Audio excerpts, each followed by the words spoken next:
বুবলির জন্মদিনে ৭০ লক্ষ টাকার গাড়ি উপহার দিলেন শাকিব খান। চলুন ঘটনার বিস্তারিত জেনে নেওয়া যাক। বুবলি যেভাবে এখন সোশ্যাল মিডিয়াতে তাদের ঘনিষ্ঠ ছবি পাবলিক করছে তা দেখে বোঝাই যাচ্ছে তারা হয়তো এখন একসঙ্গে থাকছেন।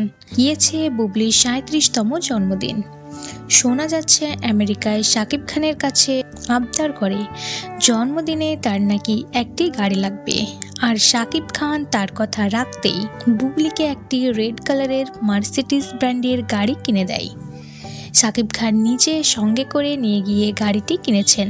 অপু বিশ্বাসকে একটু জ্বালানোর জন্যই বুবলি কিছু ছবি পোস্ট করেন, কিন্তু এখনো পর্যন্ত বুবলির তরফ থেকে কোনো রকমের কোনো মন্তব্য আসেনি। তো দেখা যাক শেষ পর্যন্ত কি হয়। তো বন্ধুরা, বুবলিকে আপনাদের কেমন লাগে অবশ্যই কমেন্ট করে জানাবেন। ভিডিওটি ভালো লাগলে লাইক করবেন, চ্যানেলটি সাবস্ক্রাইব করে পাশে থাকবেন।